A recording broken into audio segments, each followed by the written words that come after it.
लोकसभा चुनाव के लिए भारतीय जनता पार्टी के उम्मीदवारों की पहली लिस्ट में सबसे बड़ा हाईलाइट बनी दिल्ली की 7 में से 5 सीटें, जहां बीजेपी ने 4 सांसदों का टिकट काट दिया और नए चेहरों पर मुहर लगाई।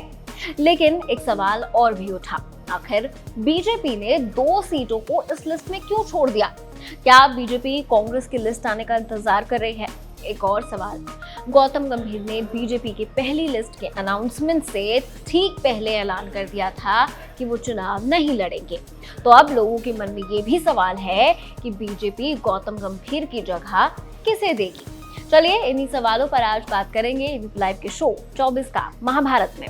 दिल्ली की 2 सीटों के लिए बीजेपी ने प्रत्याशी रोक रखे हैं। जिन 2 सीटों के लिए बीजेपी उम्मीदवारों के नाम का ऐलान अभी बाकी है, उनमें क्रिकेटर से राजनेता बने गौतम गंभीर की सीट ईस्ट दिल्ली और गायक हंसराज हंस की सीट नॉर्थ वेस्ट दिल्ली शामिल है।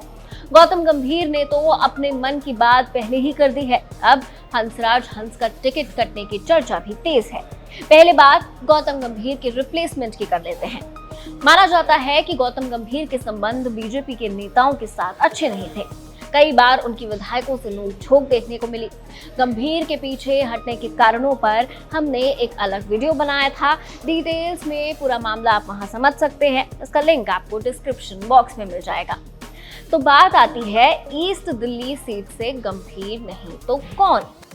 ईस्ट दिल्ली सीट से दिल्ली बीजेपी के अध्यक्ष वीरेंद्र सचदेवा और हर्ष मल्होत्रा के नाम टिकट की रेस में सबसे आगे बताए जा रहे हैं। हर्ष मल्होत्रा दिल्ली बीजेपी के महामंत्री भी हैं।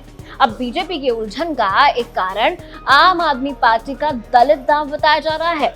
आम आदमी पार्टी ने इस सीट से विधायक कुलदीप कुमार को उम्मीदवार बनाया है। कुलदीप कुमार दलित बिरादरी से आते हैं।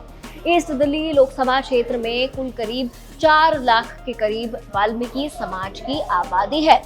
बीजेपी ने जिस दूसरी seat north west Delhi seat से अभी तक अपना पत्ता नहीं खोला है, वो भी एससी रिजर्व सीट है।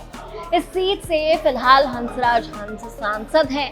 अब कहने के लिए कह सकते हैं कि एक क्रिकेटर और एक गायक, 2 सेलिब्रिटीज की सीट पर उम्मीदवारों को लेकर सस्पेंस है और दोनों ही सीटों पर दलित फैक्टर भी है।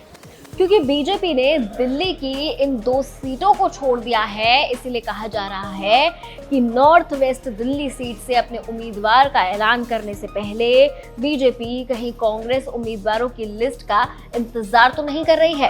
कांग्रेस की ओर से 2 पूर्व सांसद उदित राज और कृष्णा तीरथ टिकट के मजबूत दावेदार माने जा रहे हैं। इंडिया गठबंधन में ये सीट कांग्रेस के हिस्से आई है और कांग्रेस के हिस्से आई इस सीट का इतिहास भी बड़ा मजेदार है। इस सीट से हर चुनाव में नया चेहरा संसद पहुंच जाता है। माना जा रहा है कि बीजेपी इस बार हंस की जगह किसी नए चेहरे को मैदान में उतारना चाहती है और ये नया नाम एक सरप्राइज की तरह भी सामने आ सकता है। अब बीजेपी कांग्रेस के लिस्ट का इंतजार करती है या पहले ही उम्मीदवार घोषित कर देती है, ये तो वक्त बताएगा। फिलहाल इस पर आप क्या सोचते हैं? कमेंट सेक्शन में आपकी राय जरूर शेयर कीजिए। देखते रहिए एबीपी लाइव।